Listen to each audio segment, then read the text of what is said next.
Outlet Liquor is your place to buy a case. Stock up and save when you shop the lowest prices available every day at Outlet Liquor. You never have to wait for a sale. The more you buy, the more you save. Only at Outlet Liquor. What's your outlet? Yeah.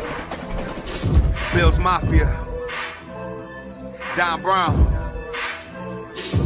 Yeah. It's the Mafia, you know I'm rocking with the Bills. It's the Mafia, you know I'm rocking with the Bills. It's the Mafia, I'm with the Buffalo Bills. It's the Mafia, you know I'm rocking with the Bills. Hey, who you reppin', what's your team? Who you reppin', what's your team? You know I'm reppin' for my team. I got that talent on my team. Micah Hyde, Jordan Boyer, can you catch it? Can you? Trade day is like a mask, do not catch it.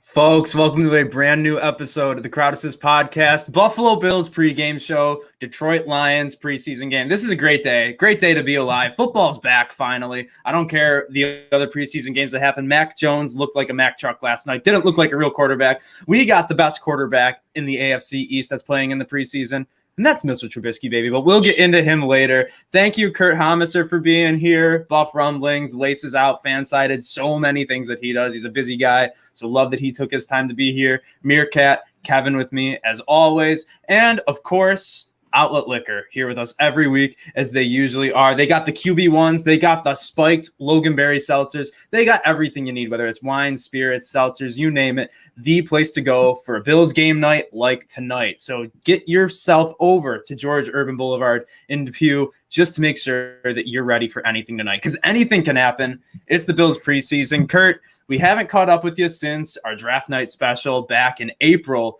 Ever since then, what have you been keeping an eye on for the Bills this offseason? There's so many things to choose from, but what's been your main focal point, and what are you looking for tonight? I mean, like you said, there has been so much to keep an eye on. And throughout this whole offseason so far, for me, it really was the Josh Allen extension, and we got it. Yes. And he got it. He got paid, and that felt good. But now we can kind of shift our focus a little bit. And, you know, there's some fun position battles going on here. There's some fun new players to watch.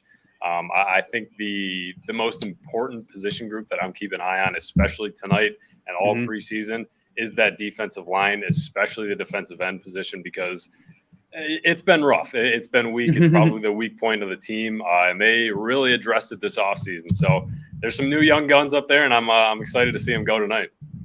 Yeah, especially, Greg Rousseau, Meerkat, and we were just reminiscing before we got in here about what it was like when we drafted him. It's going to be great to see him in a Bills uniform right now. Meerkat, it's long overdue to see this finally a first round pick for the Buffalo Bills in how many years play some preseason football. No, yeah, it's going to be exciting. And like Kirk said, I'm going to be watching the defensive line. There's spots there to be up for grabs. We got F.A. Obata, who they're making some noise this camp. I think everybody wants to see him make this final roster right now. So needs to keep that preseason play up strong. And the young guys need to make a name for themselves. We were going nuts about Rousseau. But, I'm going to be watching these receivers. My guys. Oh, I know. I know you will. We're fading Kevin's Jake Kumro lock tweet from the other day. It's the season, right, Kev?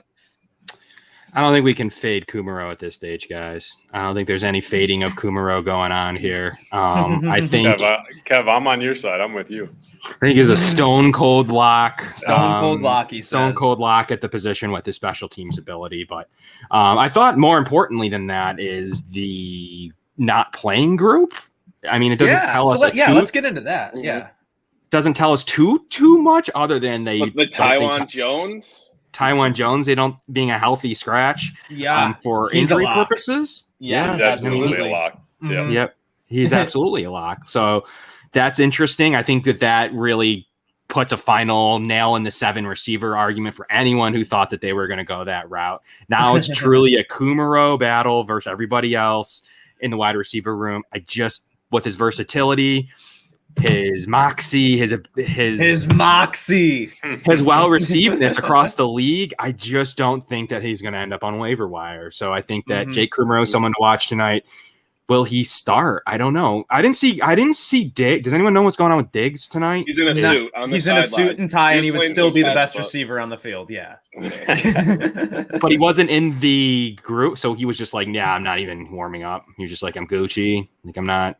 Probably. I don't know. I mean, I didn't see the inactive group, Kevin. So if you did see it, who else was included in there that maybe we haven't touched on yet? In the there's the group of players that were like on the field of Josh Allen, like warming up, but aren't going to play. And then I guess there's the people in suits group. The people in suits group. I don't want Diggs to see a snap this preseason. I don't want Trey White to see a snap this preseason. Keep none Josh of the Allen safeties. Yeah, those guys are fine. They don't need the extra practice. They'll be just fine come week 1. Yeah. And obviously, everybody's going to be watching for Mitch Trubisky tonight. A relatively easy task because it's preseason football, and also the Lions already have maybe the worst secondary in the entire NFL. But obviously you can't take too much away from the preseason for a quarterback for the Bills this year. You just really can't. But this is a really important game for Mitch Trubisky, honestly, to show that, he's above the preseason and that next year he deserves a starting job. I mean, when I saw him say that it just felt good to be appreciated last week or earlier this week, and I wanted to touch on this in the episode we had on Wednesday, that's just sad to see him come from a place like Chicago and be like, I just want people to want me here, man. But Kurt, this is a really important game for Mitch. Is there anything in particular you're looking for from him, or just his ability to command an offense? I mean, we've seen that he can do it. We've seen, and he has plenty of history against the Detroit Lions too, playing in that division for so long. Yeah. And we've seen him put up points. He can put up points. I mean, he'll make mistakes, but we've seen him have those games where he'll score 40 points with the Chicago Bears offense. So it's possible. And, I want to see him not make those mistakes that we've seen so often. Don't make the dumb throws. Don't force a play. Mm-hmm. Obviously it's different. He's not going to have Stephon Diggs out there. I don't know what we're going to see. I don't know if any of you guys know if we're going to see any of Emmanuel Sanders this tonight, but I just want to see him not make those dumb plays that we've seen him make in Chicago, and the plays that really have just haunted him. The plays that everybody brings up whenever you talk about Mitch Trubisky. Just, you don't have to go out there and shine. You don't have to go out there and score 3 touchdowns and throw for 200 yards in your whatever 2 quarters you're going to play. But just look smart, look sharp out there. And I think he can do that with this offense.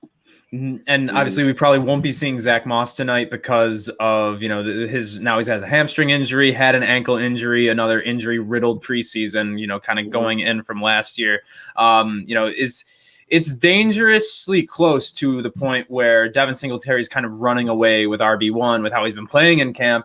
I know, Kevin is not he's a fan of Singletary, but wishes we added someone. Kurt, I want to keep picking your brain because, we only got you until 6. Want to make sure we milk you for all you're worth. What did you make of the lack of adding to the RB room? Of course, they added Matt Breida, getting some more speed in there. But do you think it's enough?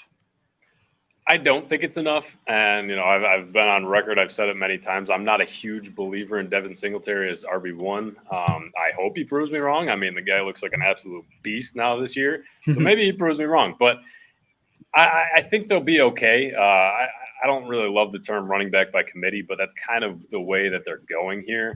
Yeah. The one name that I know all of Bills Mafia is interested in too is Antonio Williams. Yeah. I'm not a huge believer. I'm not saying, make this guy RB1, but if this guy doesn't make the 53-man roster, he's going to be playing somewhere else. So I think it comes down to him or Matt Breida.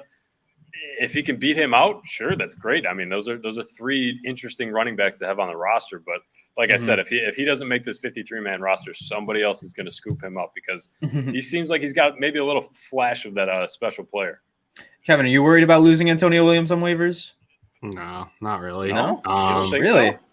I mean, am I worried about losing the player, or am I worried about if he'll get claimed? If you were worried about him getting claimed after the Bills would cut him. I think I still kind of put him in the Hodgins camp of I don't know. People love their rosters. Record low claims last year. Is Antonio Williams a guy that would be? I don't know. When a guy everyone's going to be wavy. Will Washington waive Jarrett Patterson? It's the same type of thing.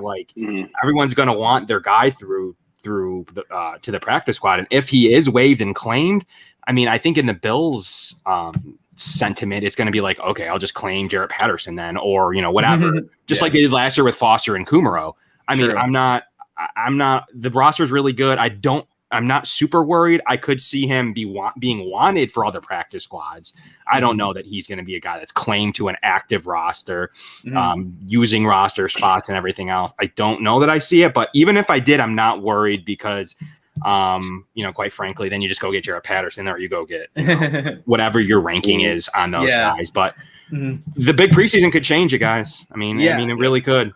And my thinking is just, if something like that, a team like the Rams, they lose Cam Akers. There's injuries. Injuries are going to happen. It's part of the game. And, especially when you lose a guy as important as Cam Akers was to that Rams offense, they look at a player and, Antonio Williams doesn't have a great highlight video. He hasn't played too much, but hey, that week 17 against Miami, that's one hell of a highlight video. Exactly. Yeah. I mean, a team like that might just scoop them up. And we brought up Jarrett Patterson a little bit. So you know what? Obviously, the Bills are playing tonight, but there was some action last night. Meerkat. I know when I was watching the Patriots and the Washington football team, seeing Matthew Judon get to Cam Newton on basically the first play of the game and forcing a fumble. To put it lightly, scares the living shit out of me with how our offensive line has really looked in training camp. Did you watch the games last night? Were you watching the Patriots? Oh yeah, I was watching the games. Matt Judon, we were talking about it on Free Money Football Friday. I brought up I'm fading the Ravens win total this year, and a big reason is losing Ngakoue and Judon and replacing it, with a 35-year-old Calais Campbell, trusting him and Jason Oweh. But aside from that, Matt Judon is a great player, and Patriots. Am I really scared of them this year to win the division? No, but am I worried about a split, not getting that sweet sweep again? I definitely am. If you brought up Jarrett Patterson, Jarrett Patterson looked great. He looked really good. And it's hard to say an undrafted free agent running back making the roster or whatever, but I think he makes that roster with what they have right now. I mean, I love Antonio Gibson, don't get me wrong, but Patterson looked great last night. Some of the catches he made after, not even having a catch last season at UB, they were pretty phenomenal. So I'm going to keep my eye on Jarrett Patterson. I don't think there's a person in Buffalo who isn't rooting for him other than for when we play Washington. Week 2, we will not be rooting for Jarrett Patterson, but every other week of this season, absolutely. If Peyton Barber, who is just like the perennial example of just a running back in the NFL, makes the roster over Jarrett Patterson, like, I just have no faith. Like, why would you? There's so much upside with the younger player. Like, I don't get it personally. Kurt, in the preseason action we've seen before tonight, what stood out to you? Maybe anything from the New England game last night? Are you worried about Mac Jones? Not worried, no. I think he's going to be a game manager quarterback. I don't think he's going to be a bad quarterback, but I think he's going to be a decent quarterback. He'll be around 15 in the league for starting quarterbacks for his career. I mean, maybe I look dumb in 5 years. I don't know. But the only thing that worries about me from the Patriots is that defense.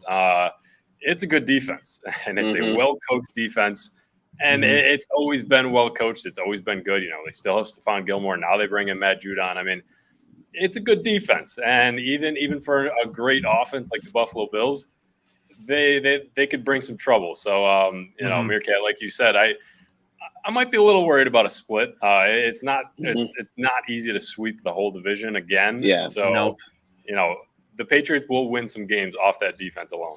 Yeah, no, it'll be tough to say whether or not we're putting out the sweep t-shirt 2 years in a row, but hopefully come the end of the season, we'll be having a special sale on that over at trainwrecksports.com. But watching last night, when Mac Jones made one throw and it went like the announcers, they were on the NFL Network, they were having the Patriots broadcasters, by the way. So they were going, oh my God, what an amazing throw by Mac Jones. But the cornerback who is draped all over this receiver literally got his hand on it before the receiver could make a play on it. Like, it wasn't that good of a throw. Is that what we're dealing with? There was another one too. The Patriots put it on their Instagram, and one of my buddies who's a Patriots fan sent it to me. It was a 1 yard slant to Jonnu Smith. 1 yard. Jonnu Smith caught it, the defender kind of made a terrible attempt at a tackle. Johnny Smith went up the sidelines for maybe 10, 15 yards.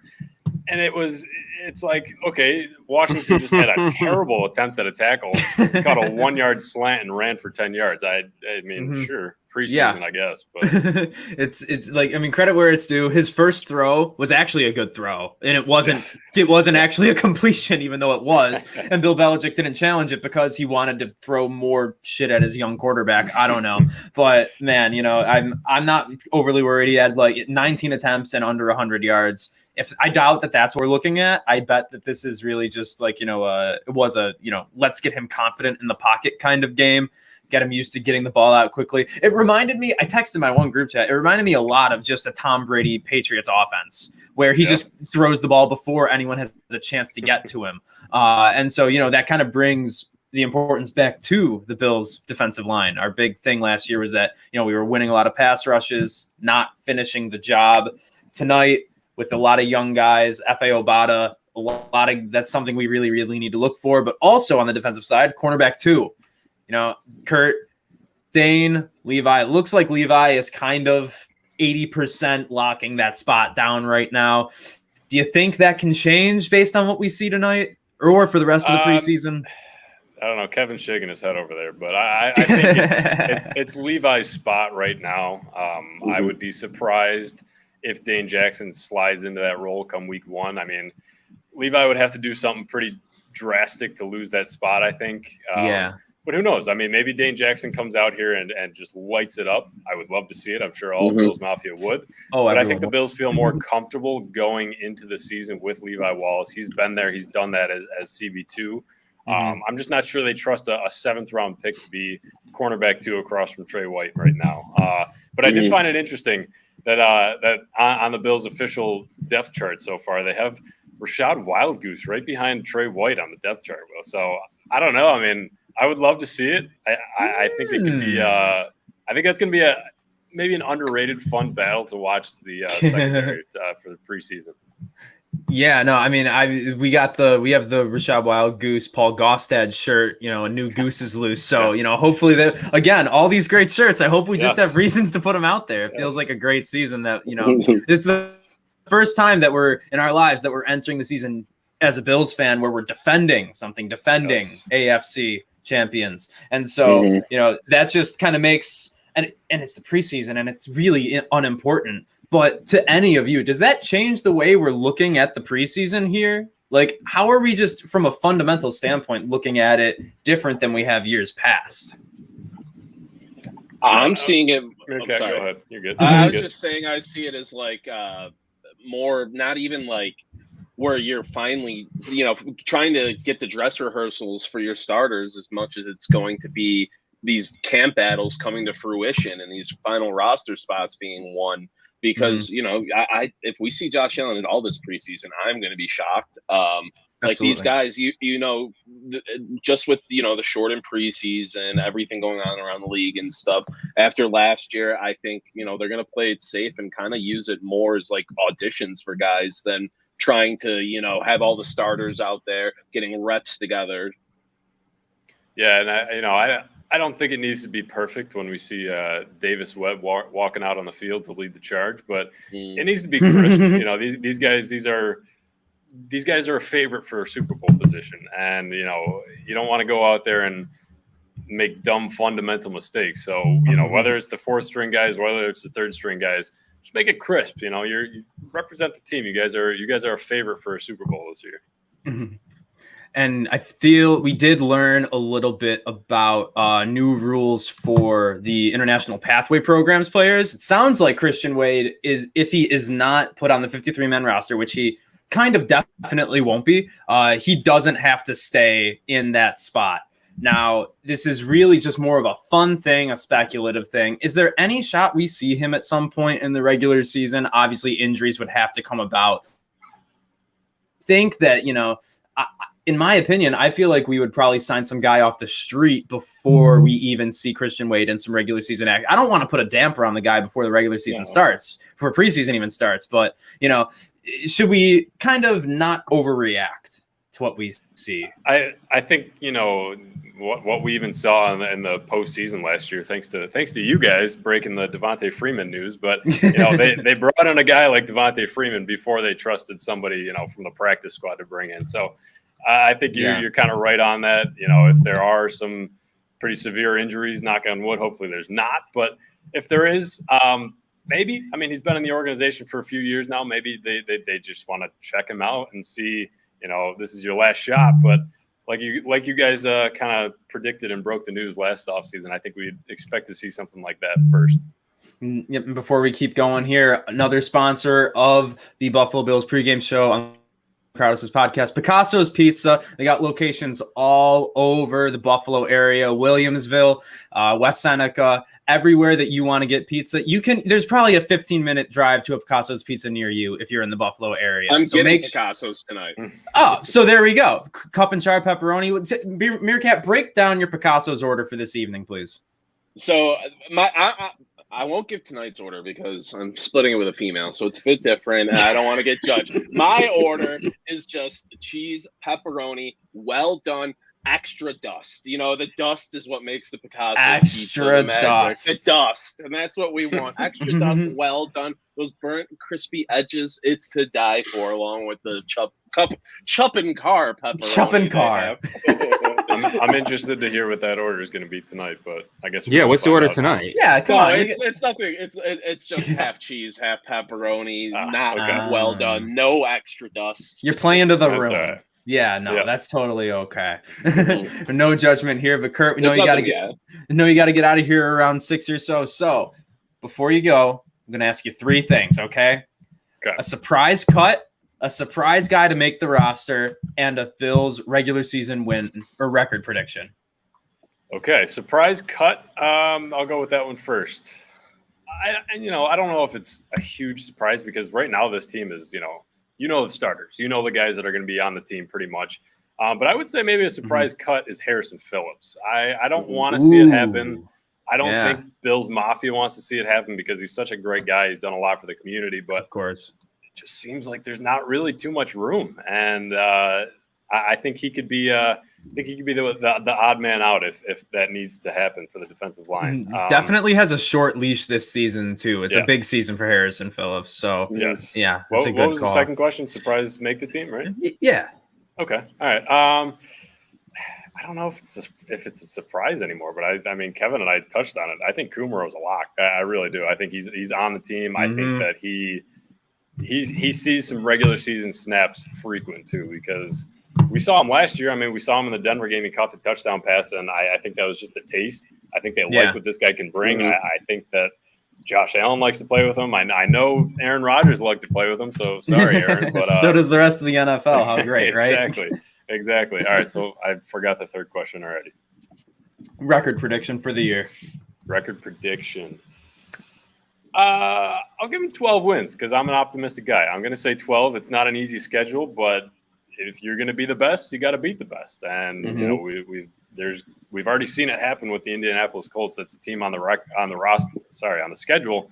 They're dealing with a ton of injuries. They're having a preseason from hell. So injuries are going to happen. Knock on wood, it doesn't happen to the Buffalo Bills, but I'm saying 12 wins. Let's go get that Super Bowl. Let's go get that Super Bowl. Kurt, thank you so much for being here, man. Before you go, last thing, just tell everybody where they can find all the work you do because there's too many places for me to remember. You guys can find me on Twitter at Kurt, K-U-R-T, Haumesser, Haumesser 88. Like you said, I got Fansided, I got Buffalo Rumblings, I got the Laces Out podcast, everything you could need under the sun. But I appreciate you guys bringing me on. Enjoy the night. Go Bills. We got Buffalo football back. Hell yeah, we do. Thank you so much, Kurt. Have a good night, Bills. man. Thanks, Kurt. Go Bills. Thanks, Kurt. Appreciate you. And Kurt Haumesser, all the places he said that he contributes, I already forgot most of them. But, man, it's great to get Bills Mafia in on these shows. And we want you in on these shows, too. Comment, guys, that you think that you're looking to have a big game tonight. And, we talk about the defensive line. Maybe switch it over to the offensive line. I imagine Mitch Morse is in that group of guys that we're probably not going to see tonight. Yeah, let me bring you the group of guys, actually. Let me bring you the group of guys. Yeah, Kevin's going to bring us that group of guys. So right now, the group likely not playing, which is looks to be in the healthy and active lists, which would be Josh Allen, Cole Beasley, Deion Dawkins, Poyer, Hyde, Hughes, Tywan Jones, Taron Johnson, Milano, Edmonds, Addison, Starr, and Morse. That is the group of basically 1, 2, 3, 4, 5, 6, 7, 8, 9, 10, 11, 12 starters. They're top half of their starters. Yeah. With Tywan Jones in there. But that still leaves, Gabe Davis. I'm going to say Gabe Davis starts, Isaiah McKenzie starts, and Jay Kumaro. That's who I'm looking at as the starting receivers of the Buffalo Bills tonight. Running backs are all playing, guys. Interesting nugget and note. So all the running backs are going to go. Yep. Tight ends are going to go. Yeah. Great. Apparently Darrell Williams is going to go. Interesting. You're starting right tackle. Your starting guards are going to go.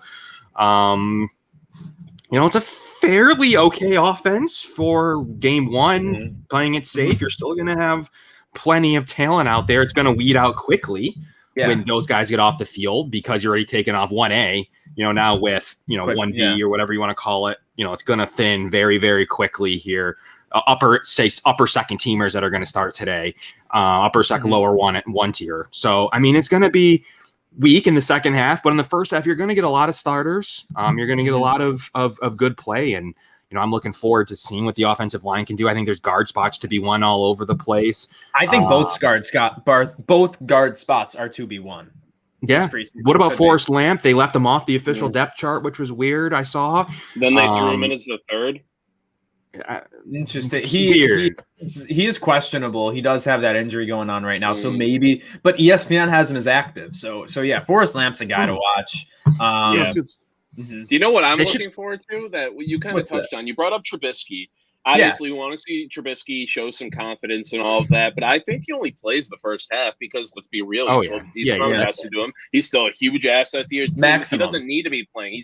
He's not a cut candidate by any means. So I think he plays probably the first half, but then you're going to get maybe a quarter Davis Webb, quarter Jake Fromm. They have Davis Webb as the QB3 on the depth chart right now above Jake Fromm. Jake Fromm's not been having a great camp, and I think the Bills might be running with just two quarterbacks heading into this season with Davis Webb as the practice squad guy and saying goodbye to Jake Fromm. Unless Jake Fromm can somehow have an incredible preseason, show these flashes, which he hasn't shown throughout camp so far, because, he was a decently highly rated prospect, a guy who probably would have gone top 10 had he not stayed another year at college, probably first overall potentially. And just a guy who you have a decently beat out Justin Fields, a decently valuable pick invested in, and it's just you kept him protected last year for a reason. I know he's your emergency COVID quarterback, but there's still you trusted him to be that guy. But he hasn't shown he can be that guy. So I think this is a big preseason for Jake Fromm because I think Davis Webb is practice squad no matter what because he's just that glue guy, the guy you want in the locker room. He's a guy who's going to become a quarterback's coach the year after he retires. No, I think Jake Fromm could play himself into a trade if he plays well enough in the preseason here. He maybe being traded for it'd be like a 6th round pick at best, realistically. But to a team like Indianapolis or just some quarterback needy team, there are going to be injuries happening between now and the start of the regular season. So, if we see enough from Jake Fromm, a stellar preseason, he could be on another roster come opening day of this season.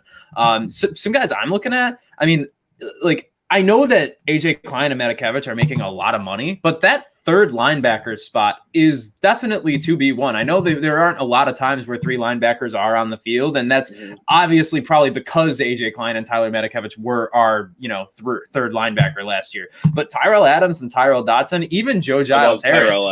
I love Tyrell Harris and Giles Harris.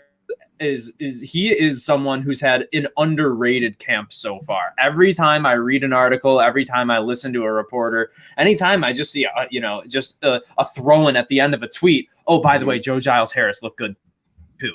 And I feel like those are starting to add up a little bit. I mean, he's probably a practice squatter, but AJ Klein was only useful when he was rushing the passer last year. Otherwise, he was a liability in coverage. He's a decent tackler, but he's not who you want as your third linebacker out there. Matakevich is a career special teamer, and he makes too much money. I'd love to see him get traded. That was one prediction I had in this offseason. Would have loved to see his cap hit off the books.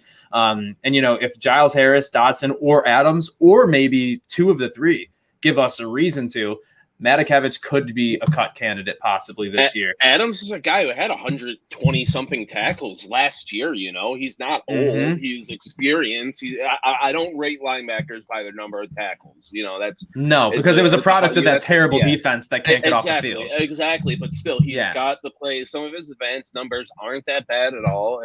Reports are he's looked pretty good this camp. I think it'd be foolish for what we have him for to let Tyrell Adams go, because that is a guy who, if you cut, will get scooped up by another team. Absolutely. Yeah. He'll be someone that people pick up and then stash at the bottom of their roster. And he'll be a contributor. He will. He's reliable. Kevin, if we roll in as AJ Klein as our LB3, are you happy?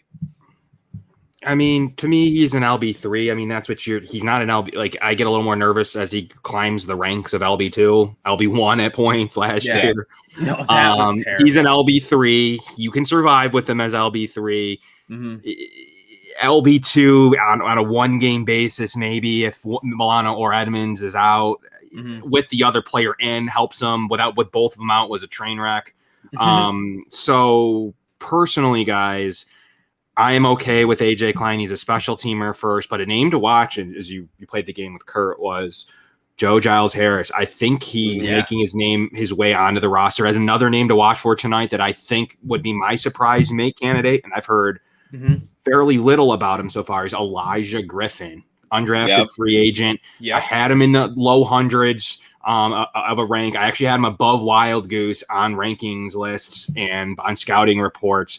5th round, 4th round range when undrafted. He's had a good camp by all accounts. Yep. Cornerbacks aren't going to play. Watch out for him as a second team guy showing out. They'll keep undrafted free agents, late round picks at this cornerback spot. It's weaker as you go down there's no veteran guy there, past the starters. I don't know. He's got his way onto the roster. That 5th cornerback spot could be available for him. So just watch out. I mean, I think he's a name of someone that, based on training camp, could make the roster, and that they've liked what they've seen from him. So Elijah Griffin is a name to watch, and a lot of these defenders are playing, guys. So there's a lot to like outside of who did I just name? Basically the starting D-line, and then everyone else is playing. Yeah, D-line minus rookies, and then Matt Milano, Edmonds, and then the starting secondary. Yeah. And that's important because there are a lot of spots to be won on this defense. And that's kind of telling that, who's being protected. Obviously, it tells you what matchups are important and what battles are going on behind the scenes. And, last night we saw Jarrett Patterson doing really well. We saw Anthony Johnson with a touchdown. We saw Tyree Jackson make a really decent debut as a tight end in the NFL, just in the preseason, obviously. But one UB Bull that may be spelling trouble is Cam Lewis. He's got a lot of young guys behind him in that secondary competing for spots. I really feel like if it'll come, there's no world where Cam Lewis and Elijah Griffin make the roster. There's no world where Cam Lewis and Rashad Wildgoose make the roster. No. I also think that if all three of them don't, Cam Lewis is the odd man out for the practice squad, and they would probably go with the younger guys. Am I wrong there? Do you think maybe Cam Lewis could latch on here if he doesn't make the 53? Interesting note from the Bills depth charts. All the teams had to release their depth charts this week or whatever. Yeah. They have Cam Lewis listed as the 3rd nickel corner behind Teron Johnson, Teron Neal. Yeah. Okay. Forgive me if I'm wrong, but I don't think Cam Lewis played particularly much nickel. No, I don't when he's played. Think so either. So that's a weird note. Maybe they've been I haven't seen reports on that at camp, but it's also not something I'm paying attention to. So is that something potentially they're trying out? Maybe. I like Cam Lewis, obviously a UB guy, so you want to root for him. He's had some flashes here and there, but yeah, if you're going between a Wild Goose or a Griffin and him for the practice squad, I think you got to go with the younger talent.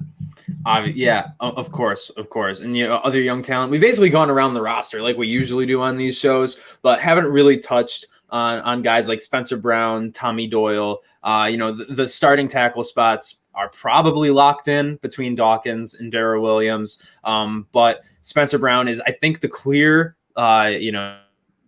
OT3, whether it's the right or the left tackle. But what does Tommy Doyle have to gain in this? Like, I feel like he is I don't want to say he's a lock because he is a 5th round pick from the last year. But I can't think of a reason to justify keeping him over Bobby Hart. Kevin, I think he's a lock. Meerkat, can you? Yeah.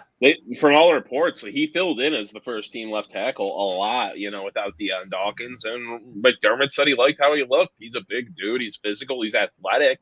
5th round pick isn't nothing. So I think, he's a guy we keep. And speaking of our picks with linemen, I haven't heard a single, maybe he's been injured, I don't know, a single word about Jack Anderson.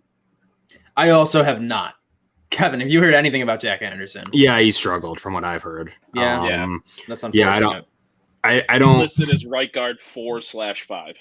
I don't think it was a good pick to begin with. It was a 7th round pick. 7th rounders are. Yeah, I would have still liked a flyer running back over Jared Patterson instead of him would have been fantastic. Yeah, sure. Like any variation of that. Like I don't think there was a spot for him. I don't know if they were like, we've drafted offensive linemen late and it's hit like the White Tellers of the world. So let's just draft a bunch of them and one of them will hit. I mean.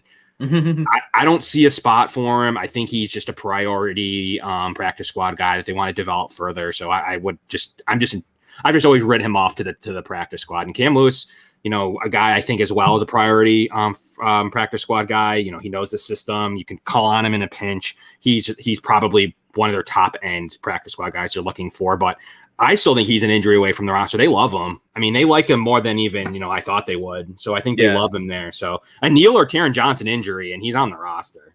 That's true. Yeah. So it doesn't take, both of them have gotten hurt in their career. It's not saying a ton that, he could find his way on to the nickel. He played nickel last year, by the way, Meerkat. He did. Okay. He did. Okay. That's why they benched Taron for him last year in the Tennessee game. Taron, I forgot who went on the field. Yeah, Taron got benched. So that makes sense. Taron was outside of the pick sixes. Struggled last year. First half of the year, he was horrible. Yeah, he was straight up horrible. Dude, Taron was bigger. If Taron had another 6 inches and 50 pounds, he'd be a linebacker. We all could use another 6 inches. Last guy, and I think we're getting out of here around 6:15. So thank you everyone for tuning in. Thanks for being here. But last one, Justin Zimmer has played his way onto this roster. It seems he's fighting for it. Vernon Butler. I don't know if he's really going. I don't know how often he'll be on the field tonight. He's had a foot injury. He's had a concussion too this offseason. So, I imagine he won't see the field a lot tonight, but if the defensive tackles behind him that are playing, like Harrison Phillips, Justin Zimmer, do well in tonight and moving forward, I feel like Vernon Butler is going to be traded, right? Like, I feel like he's that. Yeah, you have to trade him. Yeah. You don't save much cutting him, so once again, very little. Terrible contract for us. It's not a crippling thing to cut him, but it doesn't make sense to cut him unless it doesn't help. You need to keep on your defensive line, and is Justin Zimmer a guy you need to keep over Butler? I want him over Butler. He's made the plays. The dude has a motor like no other defensive tackle you see. He doesn't stop churning. He's not an every down tackle. He's not a starting defensive tackle by any means. We can't, overvalue him or over exaggerate what he is. So if we cut him, I'm going to be disappointing. He's another guy who's probably going to get claimed if we cut. Not one of these young guys to be afraid of, but like a Tyler Adams, a Zimmer, a vet who flashes, and a fringe guy. That's who I'm afraid of losing more than anything. The Cam Newton forced fumble. Exactly. That alone will get him claimed. And the problem is Lamar pick six. The problem is Butler's on the roster. They're not going to spend $700,000 to cut him. Yeah, exactly. He'd have to be traded. Zimmer's not good enough to make them lose money cutting him. People who are leaving him off the roster aren't really thinking about it. They're not. He's. I don't want to call him a stone cold lock. he's not a cut candidate. He'd have to be pretty reminds me of poor. like Klein, like where Yeah, he shouldn't be a stone cold lock. They kept Trent Murphy $7 million against the cap over his dead cap last year. Yeah. They're not cutting the defensive linemen. It's not happening. If someone comes to the 5th for Vernon Butler, sure, they might think about it. They're not cutting them. They can't. They're not going to spend $700,000 plus another contract, even at that minimum. It's $1 million or $1.5 million to cut Vernon Butler. Really in real cap money. I don't see it. I don't see it happening.